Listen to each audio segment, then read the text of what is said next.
Hello दोस्तों, स्वागत है आपका स्टडी डीपली चैनल में। आज हम पढ़ेंगे क्लास 10 की ज्योग्राफी का चैप्टर नंबर 5 खनिज और ऊर्जा संसाधन के बारे में। तो चलिए शुरू करते हैं। सबसे पहला कि यार खनिज क्या है। तो प्राकृतिक रूप से पाए जाने वाले समरूप तत्वों को खनिज कहते हैं, जिनकी एक निश्चित आंतरिक संरचना होती है। तो ये तो भाई एक रटी रटाई डिफिनीशन है वैसे तो। मतलब प्राकृतिक रूप से कोई भी तत्व जिसकी एक आंतरिक संरचना हो उसे खनिज कहते हैं।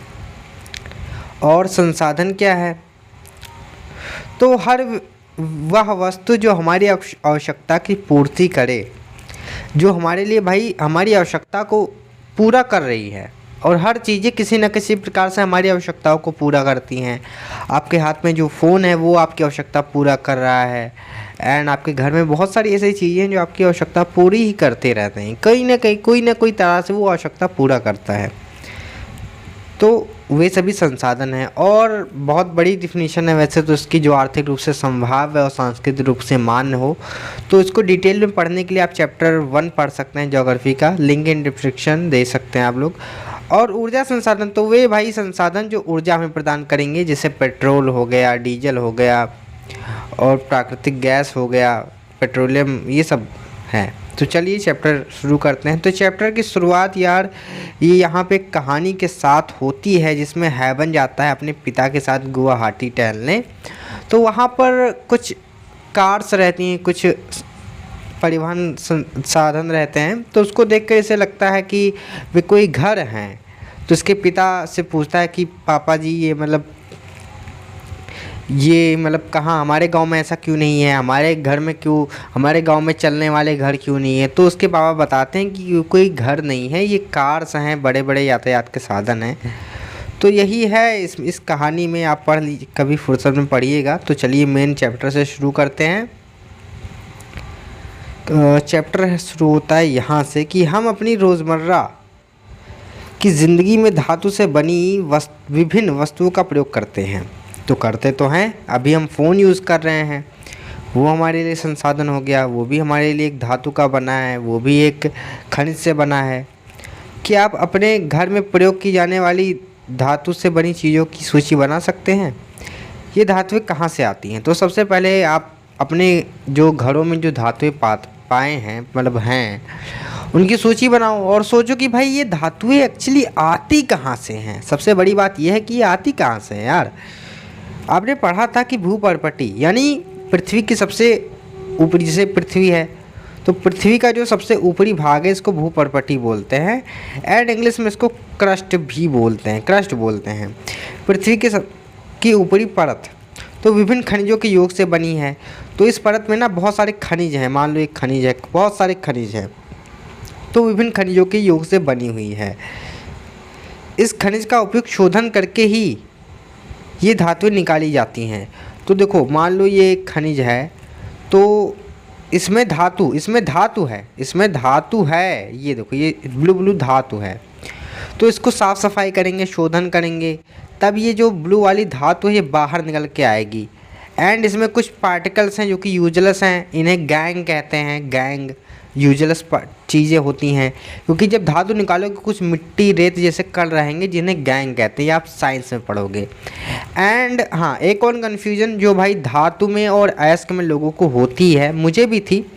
तो जैसे कि हम लोग पढ़ते हैं कि सभी अयस्क खनिज होते हैं, पर सभी खनिज अयस्क नहीं होते। ये आपने भी पढ़ा है, हमने भी पढ़ा है। तो क्वेश्चन ये आता है यार, हम इसे समझ नहीं पाते, तो हम समझा रहे हैं। देखो, कहना ये चाहता है कि ये भी खनिज है, ये भी खनिज है। तो मान लो कि ये अयस्क हो और ये अयस्क नहीं है, लेकिन दोनों खनिज हैं। ये कह रहा है कि हाँ दोनों खनिज हैं, लेकिन कोई ज़रूरी नहीं कि ये अयस्क हो तो ये भी अयस्क ही हो। हम बता रहे हैं कैसे। जब किसी खनिज में कोई धातु विशेष मात्रा में पाई जाती है, अधिकतर पाई जाती है, तो वो उसको कहते हैं अयस्क। तो ये मान लो इसमें एक धातु है रेड कलर की जो बहुत ज़्यादा है, जिसको निकालना भाई लाभकारी है। एंड ये धातु बहुत ज़्यादा है, और इसमें है तो इसमें है ही नहीं, 2-3 ठो बस नॉर्मली, बहुत मेहनत करने के बाद निकलेगा, एंड वो भी यूजलेस, मतलब पैसे इसमें घाटा ही होना है समझो। तो भाई ये खनिज है, ये खनिज है, बट मतलब ये अयस्क है, सॉरी ये अयस्क है, बट ये अयस्क नहीं है क्योंकि इसमें धातु है ही नहीं, जो हमें जितनी मात्रा में चाहिए अधिक मात्रा में धातु नहीं है, तो इसमें है इसलिए ये अयस्क है, एंड ये अयस्क नहीं है। तो क्या हुआ इससे कि भाई सभी खनिज सभी अयस्क खनिज होते हैं, पर सभी खनिज अयस्क खनिज होते हैं, पर सभी खनिज अयस्क नहीं होते। हाँ यही है। और आगे पढ़ते हैं हम लोग आगे के चैप्टर। ये क्या हो गया? खनिज हमारे जीवन के अति अनिवार्य अंग है। तो भाई ज़रूरी तो है ही खनिज, हम लोग यूज़ करते हैं दिन भर में, हम खुद खाते हैं खनिज, हम लोग खाते हैं। कितनी के शरीर में भाई तुम्हारे आयरन की कमी हो गई है, तो खनिज खाते हैं ना। एक सुई से लेकर के देखो, एक सुई से लेकर के एक जहाज़ तक सभी खनिज से बने हैं। रेलवे लाइन, सड़क के पत्थर, औजार तथा मशीनें सभी खनिज से बने हैं। कारें, बसें, रेलगाड़ियाँ, हवाई जहाज़ सभी खनिज से निर्मित हैं और धरती से प्राप्त ऊर्जा के साधनों द्वारा चालित होते हैं। तो ये जो हमने पढ़ा, कारें, रेलगाड़ियाँ, हवाई जहाज़, ये किससे बने हैं? खनिज से बने हैं। लेकिन ये चलते किससे हैं? धरती से जो ऊर्जा प्राप्त होती है, पेट्रोल से, डीजल से, हाइड्रोजन से, इन सब से चलते हैं ये लोग। यहाँ तक कि मनुष्य की भोजन में भी खनिज होते हैं भाई, जिसे हम खाते हैं। मनुष्य ने विकास की सभी अवस्थाओं में अपनी जीविका तथा सजावट, त्योहारों व धार्मिक अनुष्ठानों के लिए खनिज का प्रयोग किया है। तो भाई मनुष्य ने हर जगह पर, जब हम लोग कोई भी त्यौहार होता है तो उसमें भी हम लोग खनिज का बहुत सारा उपयोग करते हैं, सजावट के लिए करते हैं, तो बहुत सारा यूज होता है खनिज का। तो ये एक एग्ज़ाम्पल है दंतमंजन से मुस्कान। दंतमंजन में बहुत सारे खनिज पाए जाते हैं, तो वही सब दिया हुआ है कि दंतमंजन आपके दांत साफ करते हैं। कुछ अपघर्षक खनिज जैसे सिलिका, चूना पत्थर, एल्युमिनियम ऑक्साइड व विभिन्न फास्फेट खनिज स्वच्छता में मदद करते हैं। तो ये सब भाई आप नाम याद रखो, कंपटीशन के लिए भी अच्छा है एंड नॉलेज के लिए भी अच्छा है। तो ये सब क्या करते हैं ना, मतलब खनिज की स्वच्छता में, ये सब खनिज स्वच्छता में मदद करते हैं, इसलिए दंतमंजन में ये उपस्थित होते हैं।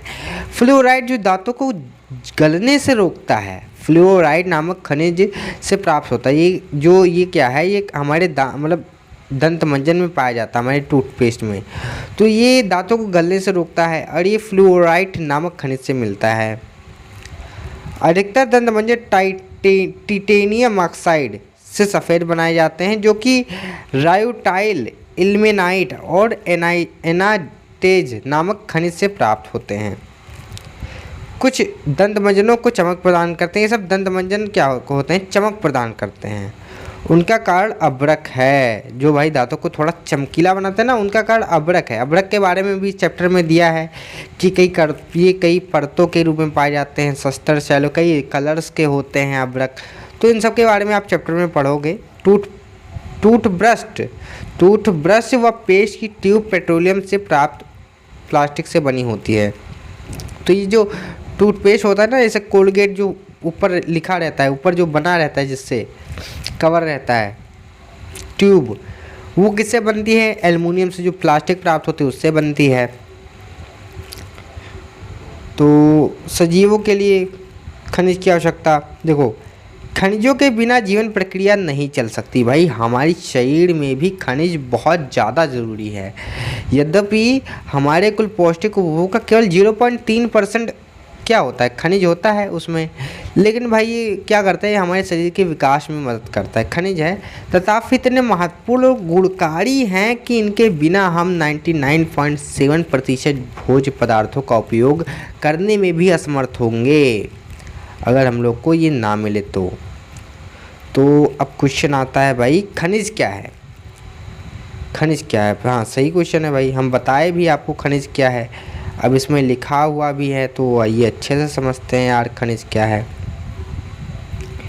खनिज भूवैज्ञानिक के अनुसार खनिज एक प्राकृतिक रूप से विद्यमान समरूप तत्व है। मान लो ये एक तत्व है, प्राकृतिक रूप से विद्यमान समरूप तत्व, जिसके निश्चित आंतरिक, तो इसकी कोई संरचना तो है, इसकी ये जो तत्व हम बनाए इसकी कोई संरचना तो है, फ्री में तो है नहीं कि दिखता ही नहीं है, संरचना जिसकी निश्चित आंतरिक संरचना है। खनिज, खनिज प्राकृतिक के अनेक रूपों में, तो ये भाई खनिज है जिसकी निश्चित आंतरिक संरचना हो, खनिज है।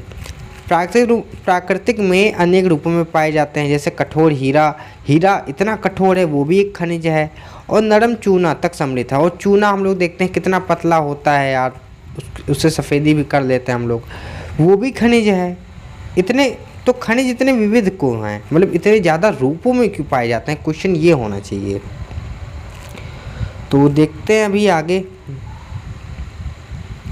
हाँ, तो आप चट्टानों के विषय में पहले ही पढ़ चुके हैं, मतलब पिछली क्लासेस में आप पढ़ चुके हैं।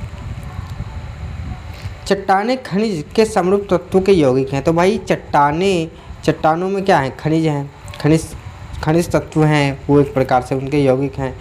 कुछ चट्टानें जैसे चूना पत्थर केवल एक ही खनिज से बने हैं। भाई चूना पत्थर आप देखोगे तो केवल एक ही खनिज से ही तो बना हुआ है ना, केवल चूना पत्थर ही आपको मिलेगा उसमें, तभी तो उससे पुताई की जाती है घर की।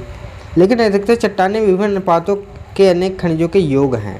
यद्यपि 2000 से अधिक खनिजों की पहचान की जा चुकी है, लेकिन अधिकतर चट्टानों में केवल कुछ ही खनिजों की बहुतायता है। भाई बहुत सारे खनिजों की पहचान हो चुकी है, लेकिन आप मैक्सिमम जब चट्टानों को देखोगे ना, ये चट्टान, तो उसमें कुछ ही खनिजों की, भाई खनिज कहाँ पाए, खनिज चट्टानों में पाए जाते हैं। एंड अधिकतर चट्टानों में ना एक ही प्रकार के खनिजों की बहुतायता, वही मान लो ये रेड कलर के खनिज ही पाए जाते हैं मुख्यतः। एक खनिज विशेष जो निश्चित तत्वों के योग हैं, उन तत्वों का निर्माण उस समय की भौतिक व रासायनिक परिस्थितियों का परिणाम है। भाई अगर उसमें कोई खनिज बहुत ज़्यादा अधिक मात्रा में पाया जाता है तो उसका परिणाम इसलिए है क्योंकि वहाँ पे कुछ ऐसे परिस्थितियाँ बनी थी, कुछ ऐसे भौतिक व रासायनिक परिस्थिति बन गई थी, इसलिए ऐसा है। इसके फलस्वरूप ही खनिजों के में विविध रंग, कठोरता, चमक, घनत्व और विविध क्रिस्टल पाए जाते हैं। मतलब बहुत सारे खनिज भाई हम लोग देखते हैं कितने, बहुत कुछ कठोर हैं, हीरे जैसे कठोर, कुछ भंगुर हैं, चूना पत्थर जैसे, कुछ चमकीले हैं, कुछ का घनत्व बहुत अधिक है, कुछ बहुत सारे विविध रूपों में पाए जाते हैं।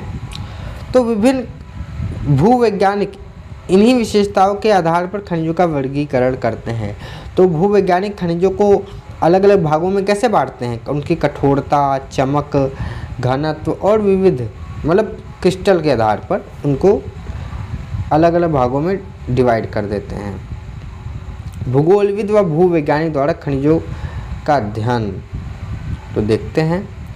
भूगोलविद स्थलाकृतियों की बेहतर जानकारी हेतु खनिजों का अध्ययन भूपृष्ठ के एक अंश के रूप में करते हैं। भाई ये लोग क्या करते हैं कि एक भूपृष्ठ पे जाएंगे, वहाँ पे खनिजों का अध्ययन करेंगे, चेक करेंगे कैसे कैसे क्या क्या इसमें मौजूद हैं, खनिज में कैसे कैसे अयस्क हैं। तो भूगोलविद्ता खनिज संसाधनों के वितरण व खनिजों से संबंधित आर्थिक क्रियाओं में ज़्यादा रुचि रखते हैं, परंतु एक भूवैज्ञानिक खनिज की निर्माण प्रक्रिया, उनकी आयु व खनिजों व भौतिक रासायनिक संगठन के संबंधित विषयों की जानकारी रखते हैं। भाई ये लोग इसमें ज़्यादा रुचि रखते हैं, खनिजों को देखना, फिर पता करना। एंड वो लोग भाई ये भी पता करते हैं कि भाई ये कितने समय से ये लोग हैं, कितने समय में इनका ये बना हुआ है, कैसे बना हुआ है। तो सामान्य व वाणिज्यिक उद्देश्य हेतु खनिजों को निम्न प्रकार से वर्गीकृत किया गया है। तो आइए देखते हैं कितने प्रकार हैं। खनिजों का वर्गीकरण दिया हुआ है यहाँ पे। तो खनिजों का वर्गीकरण, तो खनिज है, खनिज भाई 3 प्रकार के हैं, धात्विक खनिज, अधात्विक खनिज और ऊर्जा खनिज। ये तीसरा नया आ गया, ऊर्जा खनिज। तो धात्विक खनिज में भी 3 प्रकार हैं, लौह, अलौह और बहुमूल्य, जो कि ज़्यादा मूल्य के हैं वो खनिज हैं। तो लौह खनिज जिसमें लौह का अंश हो, जिसमें लोहा भाई हो, लौह का अंश हो, ऐसे मैग्नीज, निकल व कोबाल्ट आदि। अलौह खनिज में तांबा, सीसा, जस्ता, बॉक्साइट आते हैं। इसमें लौह के खनिज नहीं पाए जाते। एंड बहुमूल्य जो कि भैया बहुत ज़्यादा मूल्य होता है, जिसका महंगा होता है ना। सोना जाओ खरीदने महंगा है, चांदी भी महंगा है, प्लेटिनम भी महंगा है। धात्विक से हटकर अब अधात्विक पे आते हैं, जिसमें अधात्विक ज़्यादातर ये भंगुर होते हैं, आवाज़ नहीं आती एंड बजते नहीं हैं, आवाज़ नहीं आती, कोई चमकीले नहीं होते। अभ्रक नमक पोटाल, अभ्रक अनेक रूपों में पाया जाता है, इसके बारे में भी पढ़ेंगे। नमक, पोटास, सल्फर, चूनाश्म, चूना पत्थर, संगमरमर, बलुआ पत्थर, ये सब हैं। और ऊर्जा खनिज, ऊर्जा जो हमें ऊर्जा प्रदान करते हैं जो खनिज, तो कोयला हो गया, पेट्रोलियम तथा प्राकृतिक गैस, तो ये सब हैं ऊर्जा खनिज। तो खनिजों की उपलब्धता, भाई खनिज कहाँ पाए जाते हैं? तो सामान्यतः खनिज अयस्कों के रूप में पाए जाते हैं, मतलब अयस्कों में पाए जाते हैं। तो बताए थे जब खनिज किसे कहते हैं, जब किसी खनिज में अयस्क मतलब कोई धातु अधिक मात्रा में हो तो उसे अयस्क कहते हैं। किसी भी खनिज के अन्य अवयव तथा तत्वों के मिश्रण या संचयन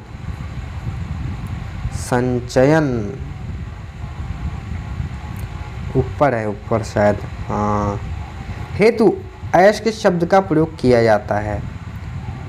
खनन का आर्थिक महत्व तभी है जब अयस्क में खनिजों का संचयन पर्याप्त मात्रा में हो। भाई अगर हम यहाँ पे मान लो खनिज है, ये गड्ढा है एंड यहाँ पर खनिज है, तो हम लोग इसको खनन करेंगे, खोदेंगे, बहुत मेहनत करके खोदेंगे, मिट्टी को बाहर निकालेंगे। तो इसको खनन करने का भाई जब मज़ा तभी आएगा जब इसमें अयस्क ज़्यादा हो, कोई धातु हो ज़्यादा हो, ताकि हम लोग इसे निकालें और फिर इसके निकाल करके बेचें ताकि हम लोग को पैसे मिले। तो तभी महत्व है जब उसमें भाई क्या हो, अयस्क हो। ऐसा नहीं कि मतलब बस खोदते जाओ कुछ मिले ही ना। खनिजों के खनन की सुविधा हेतु व निर्माण व संरचना पर निर्भर करता है। भाई कैसे सुविधा है, कैसा मतलब कितना खनन करना पड़ेगा, उसके निर्माण पर निर्भर करता है, और कैसा संरचना है उस पर निर्भर करता है। खनन सुविधा इसके मूल्य को निर्धारित करती है। भाई कितना खनन करने में कितनी मेहनत लगी, जितनी मेहनत लगेगी उतना महंगा होगा। अतः हमारे लिए मुख्य शैल समूहों की समझना अत्यंत आवश्यक है। इसलिए भाई हम लोग को शैल वेल समझना पड़ेगा जिनमें खनिज पाए जाते हैं, कि कहाँ ये खनिज पाए जाते हैं, इसके बारे में समझना पड़ेगा। खनिज प्रायः निम्न शैलों में पाए जाते हैं। तो कहाँ पाए जाते हैं अभी इसके बारे में दिया हुआ है। का आग्नेय या कायांतरित चट्टानों में खनिज दरारों, जोड़ों व भ्रंशों व विद्रोह में मिलते हैं। भाई ये जो मान लो ये आग्नेय चट्टान है एक, तो इसमें भाई कुछ दरार भी होती है, इतना मतलब गर्म होता है, कुछ दरार होती है ऐसे ऐसे। तो इसके अंदर होते हैं खनिज, ये एकदम तरल रूप में होते हैं। यहाँ से जब ये खनिज बाहर निकलते हैं, ऐसे बाहर निकल गए, यहाँ पर खनिज आ गया, तो सूख करके बाद में ठोस हो जाता है, ये खनिज ठोस हो जाता है, फिर हम लोग इसका यूज़ करते हैं। तो वही चीज़ दिया है भाई, दरारों, जमाव, कहाँ मिलते हैं ये लोग, हाँ, छोटे जमाव शिराओं के रूप में और वृहद जमाव परत के रूप में पाए जाते हैं। इनका निर्माण भी अधिकतर उस समय होता है ये जब ये तरल गैसीय अवस्था में दरारों के सहारे भूपृष्ठ को ढकेले जाते हैं। ये हम आपको भी समझा चुके हैं बड़े छोटे शब्दों में, ऊपर ढकेल, और ये ठंडे होकर जम जाते हैं। मुख्य धात्विक खनिज कौन से? जस्ता, तांबा, जिंक और सीसा आदि इसी तरह के शिराओं व जमाव के रूप में प्राप्त होते हैं। अभी और पढ़ते हैं खा। अब दूसरा दिया हुआ है कि और कहाँ पाए जाते हैं। अनेक खनिज अवसादी चट्टानों के अनेक खनिज संस्तरों व परतों में पाए जाते हैं। जो अवसादी चट्टानें होती हैं उसमें भी पाए जाते हैं खनिज, भाई उसमें भी पाए जाते हैं, जो कि काफ़ी दबाव व जमाव से अवसादी चट्टानों का निर्माण होता है। इनका निर्माण क्षैतिज परतों, ये क्या हो गया, हाँ, तो इनका निर्माण क्षैतिज परतों व निक्षेपण, संचयन व जमाव का परिणाम है। भाई क्षैतिज परत बहुत सारी परतों में है, निक्षेपण संचयन होता रहता है, और जमाव काफ़ी समय से, कोयला वाला देख लो काफ़ी समय से पड़ा रहता है, इससे शायद निर्माण होता रहता है। कोयला तथा कुछ अन्य प्रकार के लौह अयस्क का निर्माण लंबी अवधि तक भाई कोयला, हम लोग कहते हैं कि कोयला एक संसाधन है, लेकिन इसका ये अनवीकरणीय है। क्यों? क्योंकि भाई इसका निर्माण बहुत लंबे समय में हुआ है, इसीलिए इसमें लिखा है लंबी अवधि में इनका निर्माण होता है। इनका निर्माण कैसे होता है? कोयला वोयला का ऊष्मा व दबाव का परिणाम है। ऊष्मा और दबाव काफ़ी ज़्यादा पड़ते हैं तब ये बनते हैं। अवसादी चट्टानों में दूसरी श्रेणी के खनिज में जिप्सम, पोटास, नमक व सोडियम सम्मिलित है। जिप्सम, पोटास, नमक जो कि भंगुर अंगुर होते हैं वो सब हैं। इनका निर्माण विशेषकर शुष्क प्रदेशों में वाष्पीकरण के फलस्वरूप हुआ है। देखो, नमक हो गया, पोटास, जिप्सम, इन सब का निर्माण शुष्क प्रदेशों में जब वाष्पीकरण होता है तो उससे होता है। गांधी जी ने भी नमक का वाष्पीकरण किया था, एकदम गर्म किया था, तब जाकर के नमक निकला था पानी से। और कहाँ पाए जाते हैं? खनिजों के निर्माण की एक अन्य विधि धरातलीय चट्टानों का अपघटन है। जो चट्टानें हैं, धरातलीय चट्टानें, वे टूटती हैं, उसमें से खनिज निकलते हैं। चट्टानों के घुलनशील तत्वों के अपरदन के पश्चात जब चट्टानें होती हैं, जब उसका अपरदन होता है या फिर पानी से किसी भी तरह से घुलनशील जब घुल जाते हैं, तब उसमें से जो अयस्क होते हैं वे निकल जाते हैं। तो अयस्क वाली अवशिष्ट चट्टानें रह जाती हैं। जो अयस्क वाली जो चट्टानें मेन होती हैं वो रह जाती हैं, बाकी सब चले जाते हैं। क्योंकि भाई चट्टानें अयस्क वाली भारी तो होंगी, भारी होती है ना, इसलिए वे लोग रह जाती हैं। बॉक्साइट का निर्माण इसी प्रकार होता है। पहाड़ियों के आधार पर घाटी तल की रेत में जलोढ़ जमाव के रूप में भी कुछ खनिज पाए जाते हैं। जलोढ़ जमाव के रूप में सोना, चांदी, ये सब है, और ये महंगे होते हैं काफ़ी। ये निक्षेप, प्रेशर निक्षेप, तो भाई कंपटीशन के लिए प्रेशर निक्षेप ये बहुत ज़रूरी है, इतना पढ़ लीजिएगा अच्छे से, के नाम से जाने जाते हैं। इनमें प्रायः खनिज होते हैं भाई, खनिज होते हैं जो जल द्वारा घर्षित नहीं होते। अब आप लोहा, मतलब वो सोना, चांदी, प्लेटिनम ले लो, भारी होते हैं। इन पे क्या आपको लगता है कि जल द्वारा अगर जल में छोड़ोगे तो जल के नीचे बैठ जाएंगे? क्यों? क्योंकि ये जल द्वारा घर्षित नहीं होते। इन खनिजों में सोना, चांदी, टिन व प्लेटिनम मुख्य हैं। महासागरीय जल में भी खनिज पाए जाते हैं। तो भाई इसमें दिया है कि महासागरीय जल में विशाल मात्रा में खनिज पाए जाते हैं, लेकिन इनमें से अधिकांश में के व्यापक रूप से विस्तृत होने के कारण इनकी आर्थिक सार्थकता कम है। भाई सागर है, मान लो ये इतना बड़ा सागर है, इसमें बहुत सारे खनिज हैं, लेकिन भाई ये इतने बड़े हैं ना कि इनमें आप किनारे किनारे से निकाल लोगे, लेकिन बीच में कोई जाएगा निकालने? इतना दूर नहीं जाएगा ना, किनारे से ही निकाल पाओगे। तो इसलिए भाई इनकी आर्थिक सार्थकता कम है। फिर भी समान नमक जो नॉर्मल हम लोग खाने में यूज़ करते हैं, मैग्नीशियम व ब्रोमाइन ज़्यादातर समुद्र जल से ही प्रगलित होते हैं। भाई उसमें ही मिलते हैं, गर्म करते हैं, वाष्पीकृत करके तब निकालते हैं। महासागरीय तली भी मैग्नीज ग्रंथियों से धनी है। महासागर के नीचे चले जाओ आप, उसमें काफ़ी मैग्नीज ग्रंथियाँ काफ़ी पाई जाती हैं। एक रोचक तथ्य रैट होल, अभी हम पढ़े, वैसे खनन करते जाते हैं, ऐसा खनन कर देंगे ना कि चूहे के बिल की तरह लगता है एकदम। क्या आप जानते हैं कि भारत में अधिकांश खनिज राष्ट्रीयकृत हैं? अधिकांश खनिज जो हैं राष्ट्रीयकृत हैं। अगर आपके घर से भी कोई खनिज निकल आए तो वो लगभग राष्ट्रीयकृत है। अगर आप ज़मीन खोदो, उसमें से पेट्रोल निकले तो वो आपका नहीं, वो सरकार का है, राष्ट्रीयकृत है ना। इनका निष्कर्षण सरकारी अनुमति के पश्चात ही संभव है। अगर मान लो आपके खेत में सोने निकल रहे हैं तो अगर सरकार को पता चल गया तो वो अपने पास जब्त कर लेगी उसको। इसका आपको निकालना है तो सरकार की अनुमति लेनी पड़ेगी, तब आप निकाल सकते हैं। किंतु उत्तर पूर्वी भारत के अधिकांश जनजातीय क्षेत्रों में, उत्तर पूर्वी जो भारत है अगर आप उसमें जाओ ना, तो उसमें जनजातीय क्षेत्र में खनिजों का स्वामित्व व्यक्तिगत व समुदाय के प्राप्त है। वहाँ के लोग चाहें तो वहाँ पे अगर कहीं भी खोद करके खनिज निकाल सकते हैं।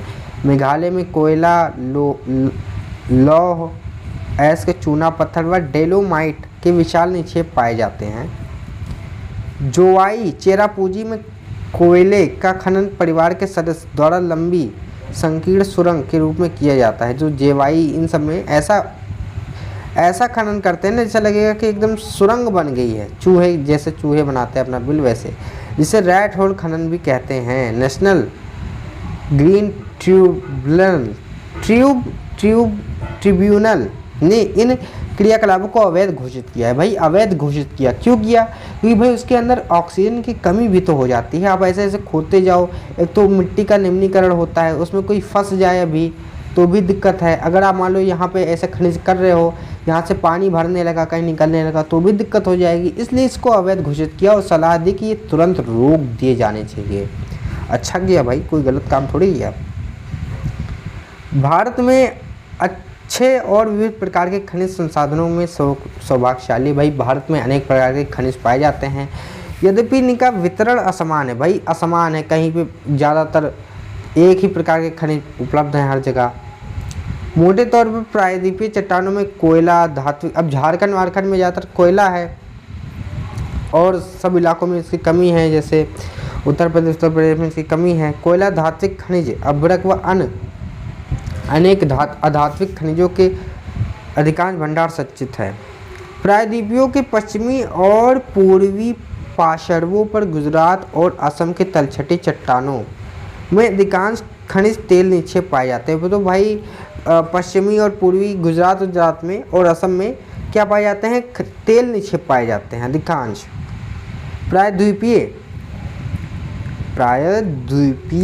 शैलक्रम के साथ राजस्थान में अनेक अलौह खनिज पाए जाते हैं। भाई राजस्थान में अलौह खनिज ज़्यादा हैं। उत्तरी भारत में विस्तृत जलोढ़ मैदान आर्थिक जमाव महत्व के खनिजों के लगभग विहीन है। भाई आर्थिक महत्व यानी जलोढ़ जमाव में क्या पाया जाए? जलोढ़ जमाव में हम लोग प्लेसन निक्षेप के बारे में पढ़े थे। वहाँ पर भाई क्या सोना, चांदी, प्लेटिनम ये सब ज़्यादा पाए जाते हैं, इसलिए कहते हैं आर्थिक महत्व। आर्थिक महत्व के खनिजों से लगभग विहीन है जो मैदान है। ये विविधताएं खनिजों का रचना व तो भाई हम देख रहे हैं कि इसमें यानी कि काफ़ी विविधताएं हैं। तो इन विविधताओं का कारण क्या है? भूगर्भिक संरचना प्रक्रियाओं से समय के कारण से। भाई समय और संरचना कैसी संरचना इन सब के कारण से है। आइए अब हम भारत के कुछ प्रमुख खनिजों के वितरण का अध्ययन करें। सदैव स्मरण रखें कि अयस्क में खनिज का साधारण उत्खनन की सुगमता और बाजार की निकटता किसी संचयन की आर्थिक जीव्यता को प्रभावित करने के महत्वपूर्ण भूमिका निभाते हैं। भाई ये लिखा है कि अयस्क कहाँ, अयस्क होना हो जहाँ अयस्क हैं, तो वहाँ से ये भी डिपेंड करता है। कोई भी अगर आपको कारखाना मान लो यहाँ पे स्थापित करना है, मतलब मान लो यहाँ पर आपको एक कारखाना स्थापित करना है, तो आप वहीं तो यहाँ पर अयस्क भी मिलने चाहिए। यहाँ पर ये मान लो यहाँ अयस्क मिलते हैं तो यहाँ लोग कारखाना स्थापित कर देंगे ताकि भाई ज़्यादा नकदीज पड़े। अयस्क तभी है जब बाज़ार मिले, और उसको बेचने के लिए बाज़ार भी चाहिए। कोई भी सामान यहाँ से बना तो उसको बेचने के लिए बाज़ार भी ज़रूरी है, इसलिए ये सब ज़रूरी है।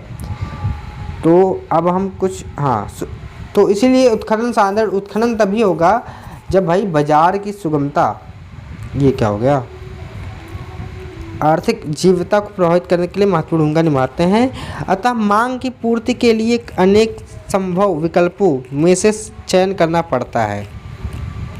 तो भाई कैसी मांग है, तो भाई सब सोचना पड़ता है कि हाँ कहाँ से बाज़ार नज़दीक है, वहाँ से लाना परिवहन में ज़्यादा फ़ायदा है कि नहीं, ये सब सोचना पड़ता है।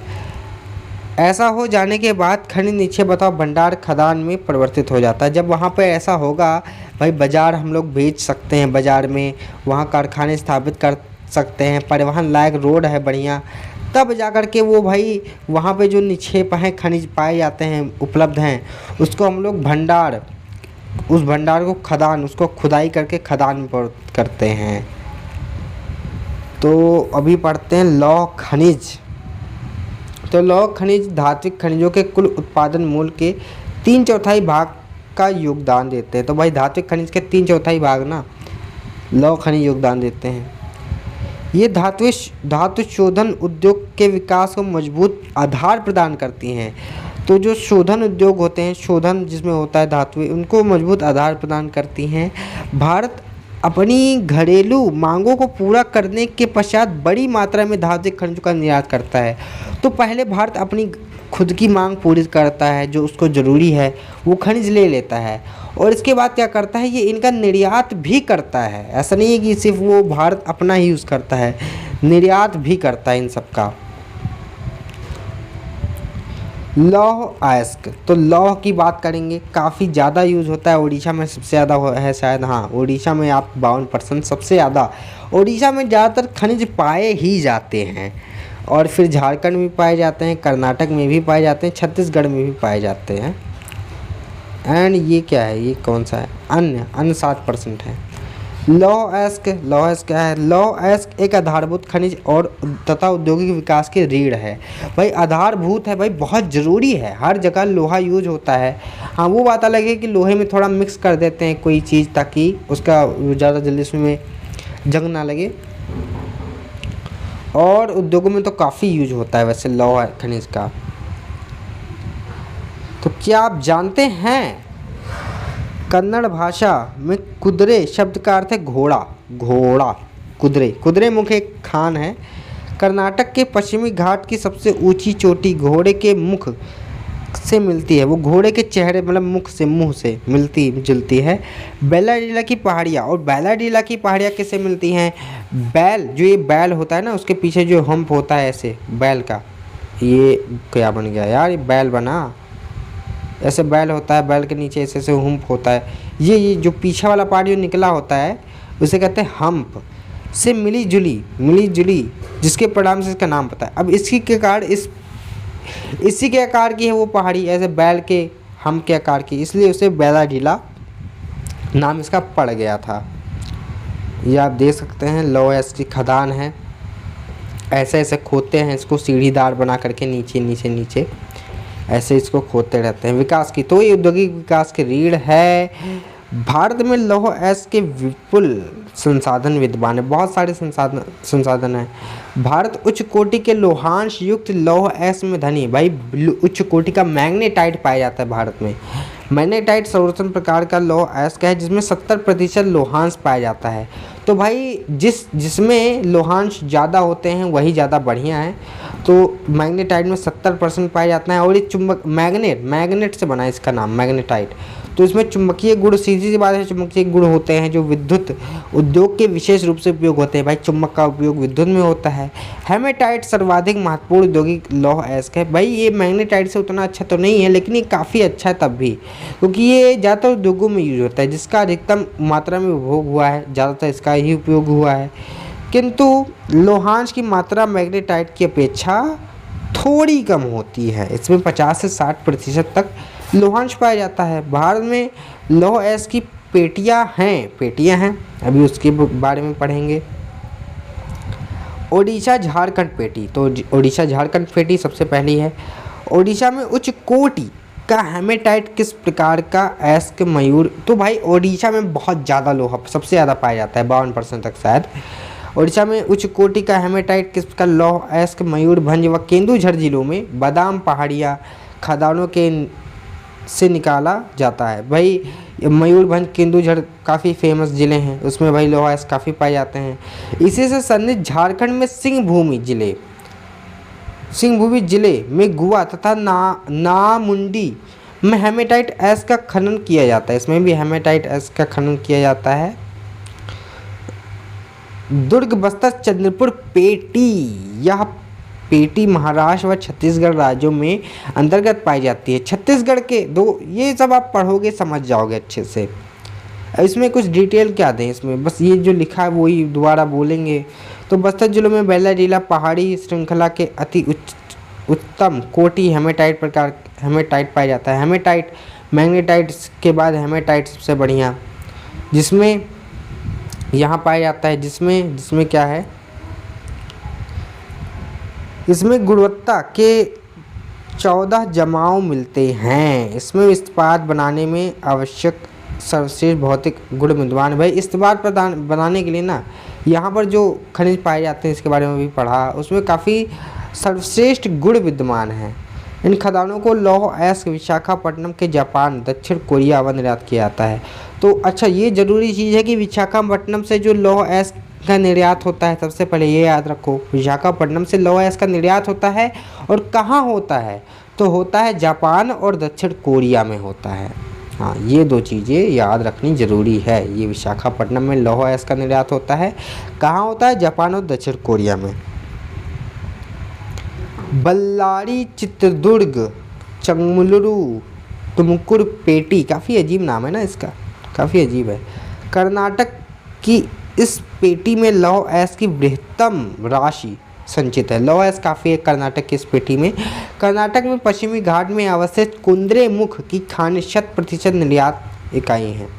कुद्रेमुख निक्षेप संसार के बड़े निक्षेपों में माने जाते हैं। भाई बड़े निक्षेपों में से एक कुद्रेमुख में लौह अयस्क पाए जाते हैं। कुद्रेमुख में तो माने जाते हैं। लौह अयस्क कर्दम रूप में पाइपलाइन, कर्दम यानी कि भाई एकदम तरल पदार्थ में बदल देंगे, तरल रूप में, कर्दम रूप में, पानी के रूप में समझ लो एक प्रकार से। स्लरी के रूप में पाइपलाइन द्वारा मंगलुरु के निकट पत्तन में भेजा जाता है। तो भाई पाइपलाइन से भी अब ज़्यादातर खनिजों को भेजा जाने लगा है, धातु को भेजा जाने लगा है। महाराष्ट्र गोवा पेटी, तो यह पेटी गोवा तथा महाराष्ट्र राज्य के रत्नागिरी जिले में स्थित है। गोवा महाराष्ट्र रत्नागिरी जिले में स्थित है। यद्यपि यहाँ का लोहा उत्तम प्रकार का नहीं है, लेकिन यार यहाँ का जो लोहा है ना, मतलब वो उतना उत्तम प्रकार का नहीं है, उत्तम प्रकार का नहीं है। तथापि इसका दक्षता से दोहन किया गया है, इसका काफ़ी दोहन भी किया गया है। तब भी मड़मागांव पत्तन से इसका निर्यात होता है। इसका निर्यात कहाँ से होता है? मड़मागांव पत्तन से होता है। मड़मागांव पत्तन से सब किसका निर्यात होता है? लौह अयस्क का निर्यात होता है।